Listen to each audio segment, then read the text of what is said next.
पिछले एपिसोड में हमने देखा कि जिंगनान ने तीनों डीमन लॉर्ड को जान से मार दिया था। तभी हम नाइन टेल्ड फॉक्स को देखते हैं जो कि जिंगनान पर नजर रखे हुए थे। तभी वो लीजिंग को देखती है जहां उसे लीजिंग की बॉडी में काफी ज्यादा डिवाइन ऑरा दिखता है, जिसकी वजह से वो लीजिंग को एक इल्यूजन में ट्रैप कर लेती है। जहां लीजिंग को अपने सामने च्यूली दिखाई देती है। लीजिंग च्यूली के पास आता है, तभी उसके पीछे डिवाइन गॉड अपीयर होते हैं जो कि अपनी डिवाइन लाइट से उसके ट्रू फॉर्म अपीयर कर देते हैं, जिसकी वजह से लीजिंग समझ जाता है कि वो किसी इल्यूजन में फंसा हुआ है। तभी उसकी नजर एक फ्लेम पर पड़ती है। जैसे ही लीजिंग उसे डिस्ट्रॉय करता है तो वो इल्यूजन भी टूट जाता है। एपिसोड की शुरुआत में हम देखते हैं कि नाइन टेल्ड फॉक्स लीजिंग को देखकर कहती है, ये लड़का सच में काफी इंटरेस्टिंग है, मुझे इससे जल्द ही मिलना है। तभी हमारा सीन कट होता है और हम देखते हैं कि सिटी ऑफ चॉस के बैटल अरीना में च्यूरी एक मॉन्स्टर के साथ फाइट कर रही थी, जहाँ वो मॉन्स्टर च्यूरी से कहता है कि अभी भी हार मानने के लिए ज्यादा देर नहीं हुई है। लेकिन च्यूरी हार नहीं मानती और वो उस मॉन्स्टर का डटकर मुकाबला करती है। तभी हम वहाँ मौजूद बाकी सभी लोगों को देखते हैं जो उन दोनों के फाइट को देखकर काफी एंजॉय कर रहे थे।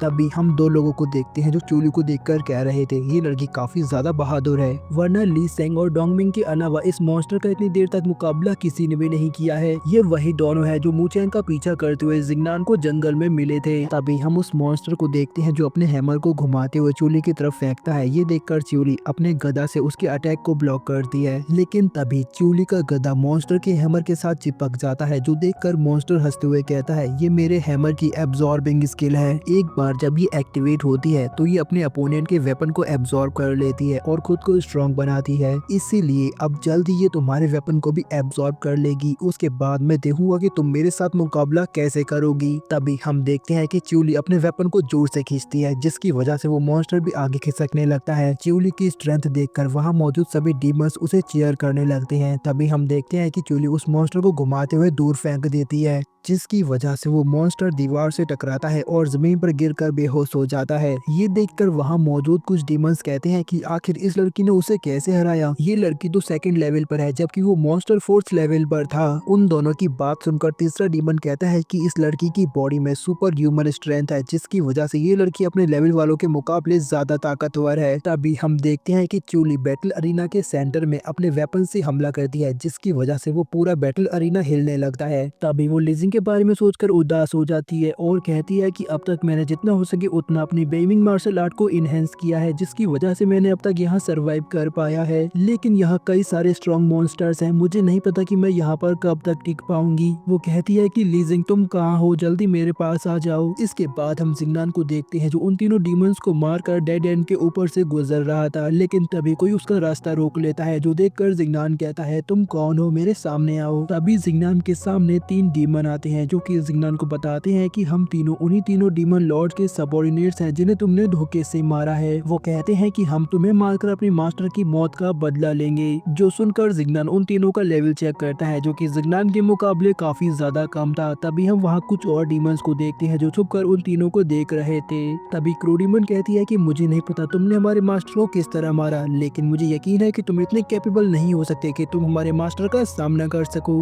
ये सुनकर दूसरा डीमन कहता है कि तुमने बिल्कुल सही कहा, इसने जरूर हमारे मास्टर के साथ कोई गंदा खेल खेला है। तभी बैड डीमन जिंगनान से कहता है, तुम मेरा शिकार हो, तुम्हें तो सिर्फ मैं ही मारूंगा। इतना कहते ही वो तीनों डीमंस मिलकर जिंगनान और बाइलियो पर हमला कर देते हैं। तभी हम देखते हैं कि जिंगनान उनके हमले को ही लौट कर बैड डीमन के ऊपर मार देता है, जिससे वो बैड डीमन काफी ज्यादा इंजर्ड हो जाता है। दूसरी तरफ हम बाइलियो को देखते हैं जो अपने एक ही हमले में उन दोनों डीमंस को ढेर कर देती है, जो देखकर वो दोनों डीमंस समझ जाते हैं कि आखिर इन्होंने हमारे मास्टर को किस तरह मारा होगा। तभी क्रू डीमन कहती है, इस लड़की की पावर तो काफी टेरिफाइंग है, हम इनका मुकाबला नहीं कर सकते। तभी जिंगनान उन डीमंस को देखता है जो चट्टान के पीछे छिपकर उनकी लड़ाई देख रहे थे। जैसे ही वो लोग देखते हैं कि जिंगनान ने उन्हें नोटिस कर लिया है तो वो लोग वहाँ से छिपकर भाग जाते हैं। तभी वो तीनों डीमंस भी जिंगनान से अपनी जान बचाकर भागने की कोशिश करते हैं, पर उसी वक्त उनके सामने एक बड़ा सा क्यूब अपीयर होता है, जो देखकर वो तीनों वहीं पर रुक जाते हैं। तभी उस क्यूब में से चैंग जियान नाम का बंदा बाहर आता है जो कि उन तीनों डीमन से पूछता है कि तुम कहाँ भाग रहे हो, मैंने सुना था कि आज तुम तीनों के मास्टर का मुकाबला होने वाला है, आखिर वो सभी लोग कहाँ पर हैं? तो क्रू डीमन उसे बताती है कि इस आदमी ने हमारे मास्टर्स को जान से मार दिया है। ये सुनकर चैंग जियान को काफी ज्यादा गुस्सा आता है। वो जिंगनान से कहता है, वो तीनों मेरे शिकार थे, तुमने उन्हें मारने की हिम्मत भी कैसे की, मैं तुम्हें जिंदा नहीं छोड़ूंगा।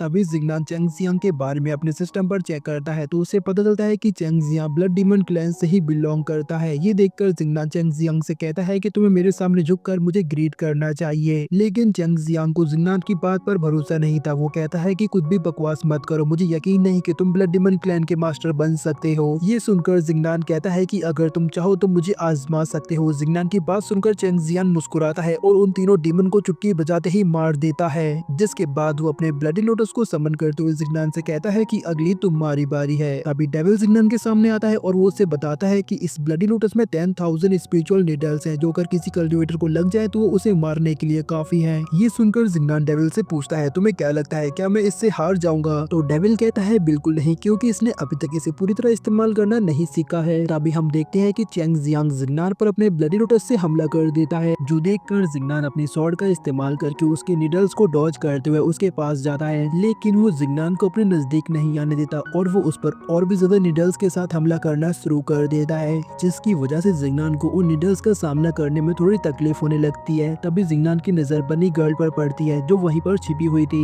जिंगनान देखता है कि बनी गर्ल के बैरियर पर उन नीडल्स का कोई असर नहीं पड़ रहा था। तभी हम चेंग जियांग को देखते हैं, जिसका ब्लडी लोटस डिसअपियर हो जाता है, क्योंकि वो उसे कंटिन्यू इस्तेमाल नहीं कर सकता था।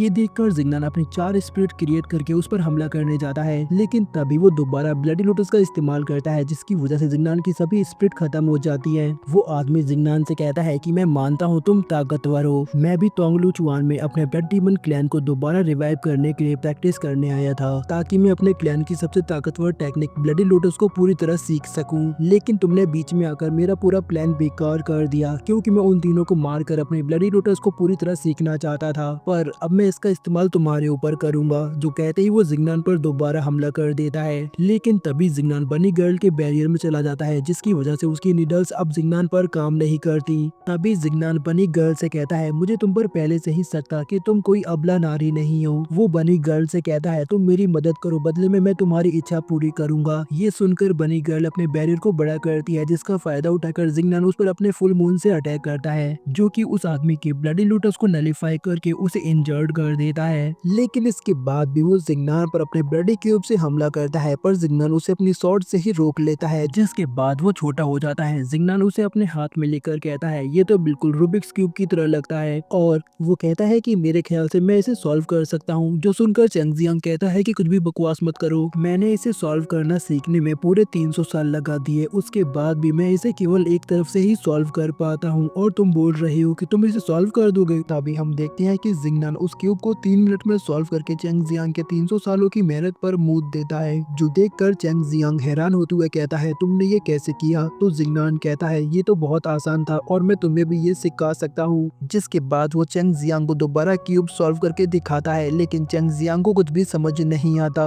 वो जिंगनान से कहता है, मास्टर के आप एक और बार सॉल्व करके दिखाएंगे? जिंगनान कहता है कि अभी नहीं, मेरे पास वक्त नहीं है, मैं अभी किसी जरूरी काम से जा रहा हूँ और मैं चाहता हूँ कि तुम मेरे पीछे से ब्लड डीमन क्लैन का ख्याल रखो। जिसके बाद जिंगनान उसे एक पेपर देता है और बताता है कि तुम्हें इस टेक्निक की प्रैक्टिस करनी है, जो देखकर चेंग जियांग जिंगनान के सामने झुकते हुए माफी मांगता है और कहता है कि मास्टर, मैंने आप पर शक करके बहुत बड़ी गलती की है, मुझे माफ कर दीजिए।